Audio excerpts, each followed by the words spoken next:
This year, around late summer, I decided to try and start streaming semi-regularly. One of the games I started and decided to make stream exclusive on my channel was Hades. Hades came out in late 2020 after a 2-year early access development cycle. While not originally my cup of tea, I had a good amount of fun with the game, and it even became my most played Steam game in October. Let's see why. Hades is a roguelike, a genre of games defined by repeated attempts and a certain level of RNG. You play as Zagreus, the god of rebirth and son of Hades, god of the underworld. As you attempt to escape said realm, with all sorts of spirits and mythological creatures blocking your path to the surface. As you die, fight, ascend, and repeat, you are aided by various buffs to your survival, weapons, and most importantly, from the Olympians themselves. With skill, the favor of the gods, and a little luck, you break through to the surface and complete your quest. Until the game sends you back down to do it all over again. In your journey to the surface, Zagreus has several upgrades and tools in his arsenal. He can upgrade his luck and other attributes with darkness, and always has a ranged attack available via casting bloodstones.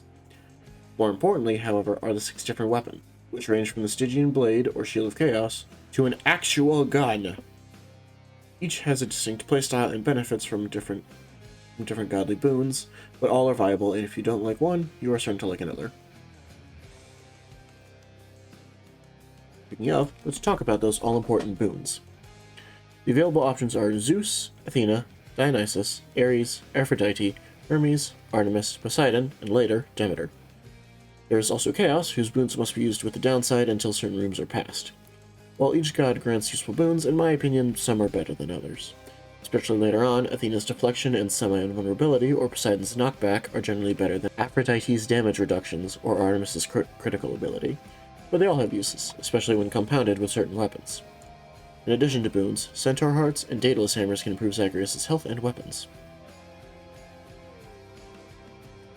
Finally, let's talk enemies and areas. Hades will take you through 4 main areas of the Underworld, namely Tartarus, Asphodel, Elysium, and the Temple of Styx, with the additional sub-areas of Surface Greece and Erebus, which are mostly used for bosses. Each area has a subset of enemies with generally 1 or 2 variants of common opponents scattered throughout. These include undead skeletons and shades, fallen warriors, and giant rodents and satyrs. But the game thrives off its learnable and generally fair but difficult bosses. The Furies, Skeletal Hydra, and all others all provide satisfying and fun fights. One major exception to this is Theseus, whose hitboxes and attacks are always the most annoying thing, not to mention that he's a duo battle with the Minotaur, who is much better. Even the final boss, who I won't spoil, has a grand presence and is learnable and fair despite its difficulty. In all, Hades is a fun game, and one of the few roguelikes I think do the concept and execution justice. The game would later get a sequel in 2025, which I've yet to play, but have high hopes for. Hades was a massive success and was nominated for Game of the Year, though 2020 was packed with games for that contention. I recommend it, though its plot can be somewhat grating if you're struggling with the game. Hey all, Merry Christmas and a Happy New Year. A couple announcements before I take off for the holiday break. First, Baldur's Gate will continue, but with a mildly remixed party. Me and the Crusader will remain, but Dun Dun Dun and Nick we swapped out in favor of Skyman. This is to aid in recording, change up the playstyles a little bit, and actually interact with the game's NPCs and their stories. Similarly, Subnautica will also continue.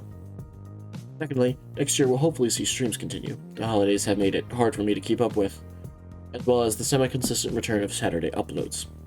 After Jurassic World Evolution 3, I hope to resume my playthrough of Resident Evil 4, maybe just in time for Requiem.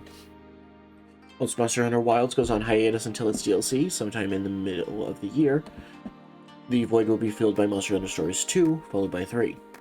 As for other series and Wednesday uploads, I have a couple more Idiots Try lined up, including things such as a return to Helldivers 2, Evolve, War Thunder, and maybe Arc Raiders, as well as hopefully finally getting around to the Season 2 finale for Sea of Thieves, so I can finally put that series to rest. If you all have any suggestions for other Idiots Try, leave them in the comments or suggest them on Discord. As one last Christmas present, here's a tease for the 2 main series starting after Subnautica and Baldur's Gate, respectively.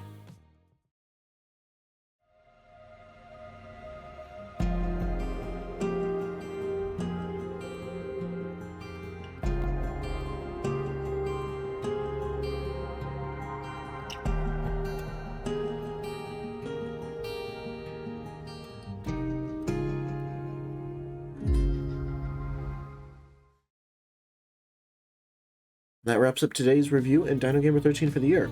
I hope you all enjoyed, and I can't wait to see what next year brings. I will be back the second week of January. Adios.